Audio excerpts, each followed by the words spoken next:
This week on The Digital Coffee, even more short form video is coming to LinkedIn. The Fediverse is here.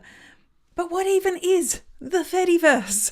And LinkedIn company page messaging is finally being rolled out to all. All that and more after this.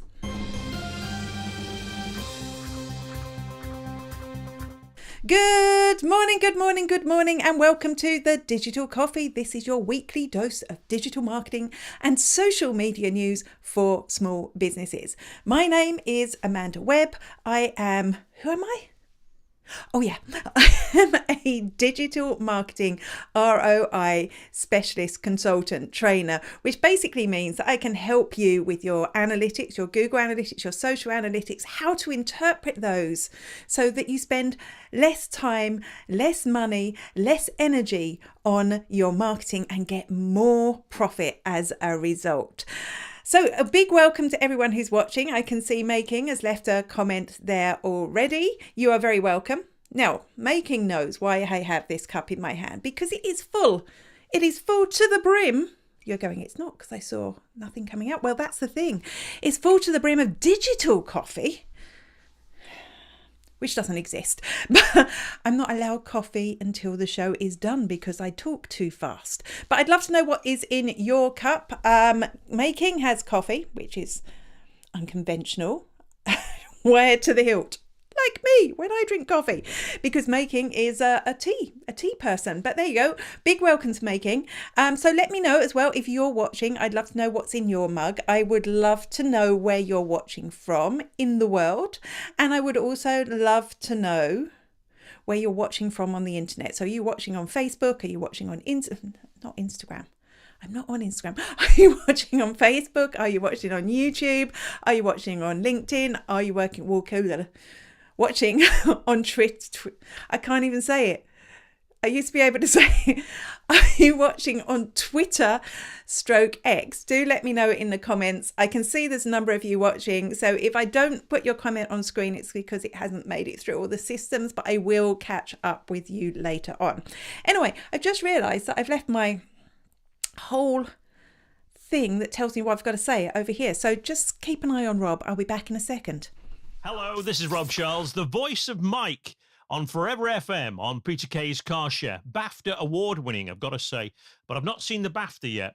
Anyway, you're watching The Digital Coffee with Amanda Webb. Enjoy. I'm on tea. Big week this week for Threads. Yes, Threads, Meta's version of Twitter, because they have launched on the Fediverse. You what now? That's what you're wondering, right? So basically, the Fediverse is going to be, in my opinion, the future of social networking. It's kind of like counter to the one social network to be them all, because what the Fediverse will be is no matter what social network you're on, you will be able to cross-post to other channels. So I'm just looking, because I know I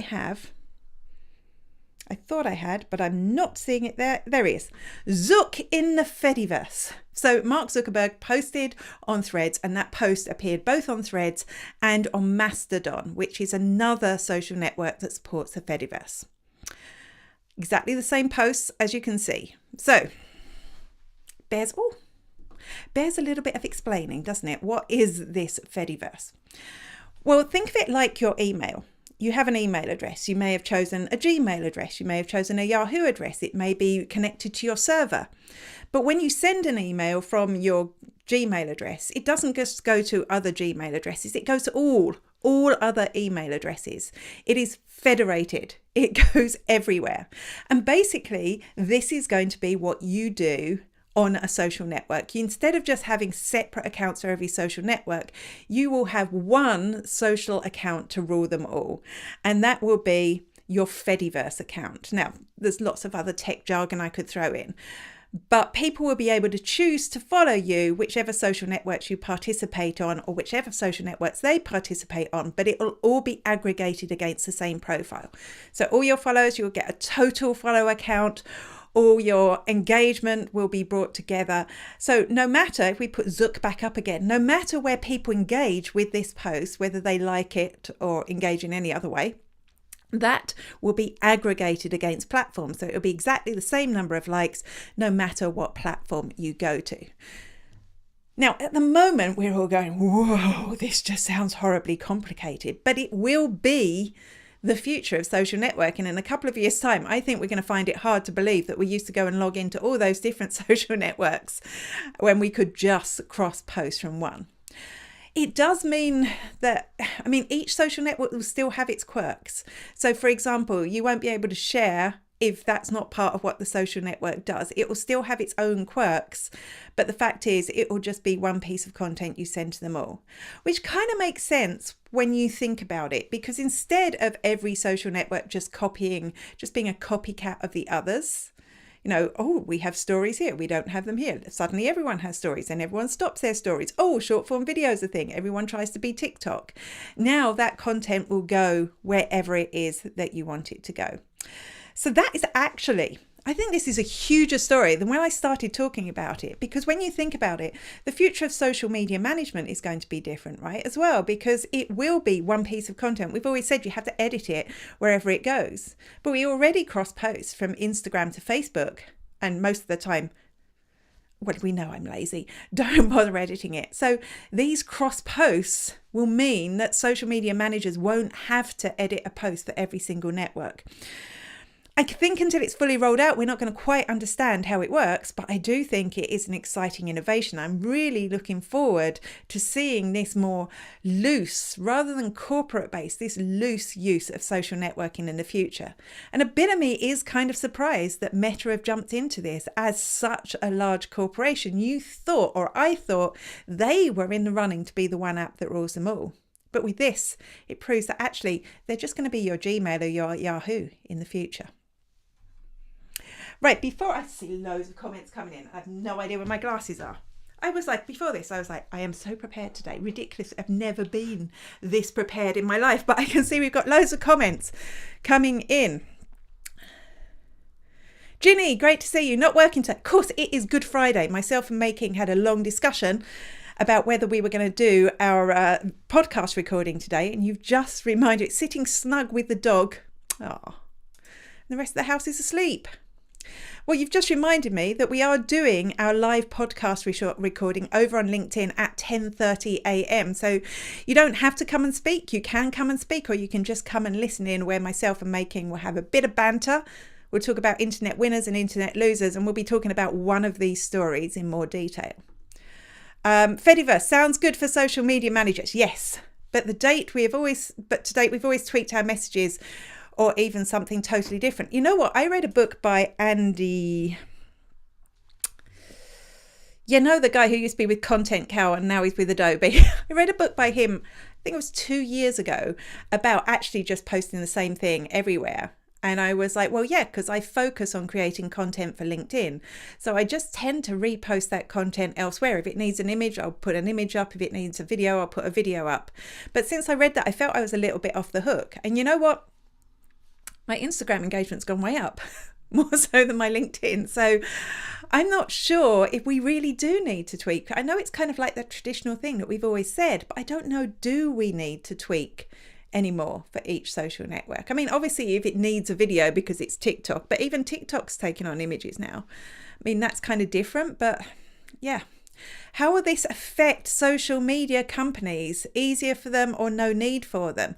That's a really good question. And I do think for people who are going to want to hold on to tweaking their messaging, those social media companies, those scheduling companies are still going to excel.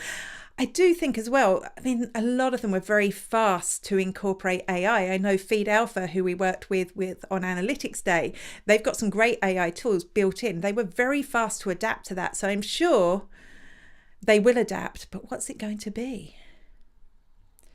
Less need for social scheduling apps. Yeah, but you'll still need, I wonder we'll be able to schedule in the Fediverse. I guess we will. It's going to be really fascinating in 2 years' time to look back at this and go, actually, Amanda wasn't even scratching the surface about what this is. Like, Imagine in the old days when we used to post everything to individually to every social network. I do have a feeling that is actually going to happen. You're watching The Digital Coffee with Amanda Webb. Do we need short form video on LinkedIn? I don't know why I'm even asking that question. Do we need it? Because we already have it, right? We already see a lot of people posting either short form video they've created for LinkedIn or short form video that they previously posted on TikTok or Instagram. And it seems to do quite well. You know, whenever I posted video up there, it does do quite well. And I think it's that whole thing of people getting to know you. I mean, some of you, quite a few of you are watching on LinkedIn right now. Hello. And I know this isn't short form, but it just proves, doesn't it, that people are open for video there. And LinkedIn agrees. It seems to agree because they have just started testing on some iOS devices. Of course, I ran to my iPhone immediately to see if it was on mine. A new short form vertical video feed. It's going to appear where at the moment my network, the tab where my network is, that's going away, and it's replacing it with this video tab, which means it's just going to be like when you're in Reels on Instagram or when you're on TikTok, you'll be able to scroll through all the videos. Is this a good idea? I have no idea if it's a good idea. Taking away my network seems significant because that's always been what LinkedIn is about. But it could keep people on the site for longer. It could keep them engaged. It could get people to know you better so that they can be more comfortable in their decisions for working with you. But will it just be like a lot of the other things LinkedIn have rolled out? So like stories. Remember when we had LinkedIn stories and it was all about stories and those other cool features like the little video that you could put in your profile picture? They gave us those and they took them away. So it's possible that if this doesn't take off to the extent that they want it to, if they realize that people don't want to waste even more time looking at videos on LinkedIn, they could take it away. So it's an interesting one. For me, not all that, I've lost my glasses again, not all that excited, I have to say. But we'll have to see what happens. I'm quite happy just looking at videos in the feed. Yes, Feed Alpha did a great job at adapting. I was just looking at their site the other day as well. They've got a whole run through of basically how to do it without AI and how to do it with AI. It's quite incredible, quite incredible. Other schedulers do exist. I just put that out there. I just was looking at them yesterday. So it made me think about that. Hi, I'm Kyra Fingleton from Glamping Under the Stars, and you're watching The Digital Coffee with Amanda Webb. Instagram carousels are hot on Instagram right now. In fact, they're probably, aside from reels and videos, they're probably one of the best types of content you can post. They do so much better than static images. And even with that, they're more engaging because people will scroll through to see the different elements in your carousel. So they get extra reach, they get extra engagement. And now Instagram is testing the ability to actually comment on an individual slide from a carousel on Instagram. Now, you will, I've got a photo here. I cannot see what I'm doing at all. Yeah, carousel commenting. So you will be able to comment. Some users are seeing this pop up that you can comment on an individual slide. If you want to, you will have to type in the number of the slide with an @ symbol before it. So say number two image @2, and then you would leave your comment and it will be attached to that individual image in the carousel. So I love the idea of this, but why so complicated? Why can't I just, when I'm commenting, be commenting on the one I'm looking at? I mean, surely that would be the easier solution. I guess this is still in its testing phase because I went and checked all my accounts. I do not have this yet. So hopefully they'll iron that out and make it a lot simpler for people to comment. But I do think this is good. It means more engagement on something that is an already very engaging piece of content. I'm Louise Brogan, host of LinkedIn with Louise, and you're watching Digital Coffee with Amanda Webb. How do you know if you run ads anywhere? How do you know which one of your ads is driving the best results? Because most of the places you run your ads will tell you you've had this many conversions or whatever, but it won't be able to tell you exactly which ad, particularly now that we have dynamic ads, so things are auto-populated. And definitely by the time it reaches your Google Analytics, if that is your single source of truth, you're not going to be able to see which ad worked at all. Unless, and some of you are thinking this because I know I've got loads of pros watching this show today, unless you use UTM tracking links, right? But that doesn't work perfectly either, because it means you have to go and create a different UTM tracking link for each version of your ad. That's a pain. Some advertising platforms, so Google and Meta, for example, do have what we call built-in dynamic parameters that automatically populate with information about the exact ad that people are seeing. So that could be the placement, could be the creative, it could be the audience that you're targeting. And now, because LinkedIn is great, it's all about the LinkedIn this week. LinkedIn have enabled dynamic UTM parameters, which means you're going to be able to track those better. So this is a bit like the Fediverse. If you've no idea what I'm talking about, UTM links are basically your link with some extra stuff on the end that connects it to Google Analytics. So Analytics can see where that traffic came from. If you're still confused, don't worry, I have a course coming out in a couple of weeks. I've just finished recording it. So just watch your emails if you're subscribed to my email list, and I'll let you know as soon as that is happening. Hello, this is Simon Hodgkins, and you're watching The Digital Coffee with Amanda Webb. You know what I love on Instagram in their metrics is that you can see how many people who watch your Instagram reels or engage with your content are existing followers or non-followers. I think that's really cool because it can help you build up your Instagram strategy based on that. And now YouTube are introducing something similar on a video by video basis. You can click into a video now, and I think I have a screen for this. I do have a screen for this. You can click into a video, and underneath the video in the retention metrics, you're able to split that down to see how long people watched your video for and who watched your video depending on their audience status. And that means, is this the first time they have watched a video from you?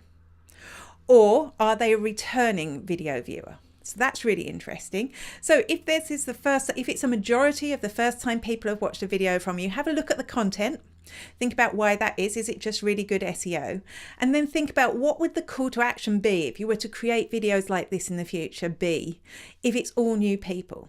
So it could be subscribe to this channel, because obviously if they become subscribers, they're more likely to return and watch other videos. You can also see subscribers versus non-subscribers, so a bit like Instagram. And again, think about this. If somebody is already subscribed, if the majority of people who watch this video are already subscribed, what's the next thing you want them to do? And also similar for people who are returning visitors, what's the next thing you want them to do? Is it, in my case, it would be to get them to download a lead magnet, become part of my email list. So I would make sure I put that call to action in videos that were specifically targeted at those.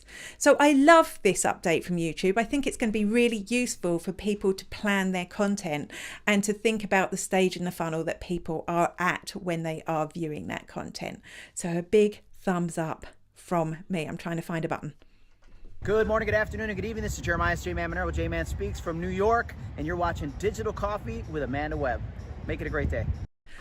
It is so important that customers are able to communicate with businesses, isn't it? It's like it's part of what social media has always been really good at. I think it was like when it took off on Twitter, it was huge. It was like, this is the way we are going to manage our customer service in the future. We have to, because look at all these public comments. But then, of course, direct messaging. I would very rarely, I did call out Facebook the other day, but I think that's okay. I would very rarely in a public post call out a particular company. I would always go and send them a direct message for customer service. And I think a lot of people are like that now. But on LinkedIn, this wasn't possible. On LinkedIn, if you wanted to communicate with a company, you'd either have to leave LinkedIn and go somewhere else, or you would have to go and look at their employees and start harassing their employees to try and get an answer, right? But then last year, LinkedIn started rolling out very, very slowly LinkedIn company page messaging, which meant people were able to contact you directly. And this week they have announced that they're rolling it out to everyone. So you're going to have it soon on your company page, which means people are going to be able to contact you directly if they've got queries, questions, if they need customer service, and admins on the company page will be able to respond. But better than that, it will also hook up with your CRM system. So it will be able to be managed by your customer service team without having to worry about logging into LinkedIn all the time. So honestly, big thumbs up really for LinkedIn this week. They're introducing loads of cool stuff. Hi, I'm Carol Phillips from Laguna Beach, California, and I'm here watching Digital Coffee with Amanda Webb. Hi. What's the best time to post on YouTube? In fact, what's the best time to post on any social network? I hate getting asked that question. I hate when I see articles about it because honestly, the answer that you don't want to hear is the answer. It depends. It depends. It depends on so many different things.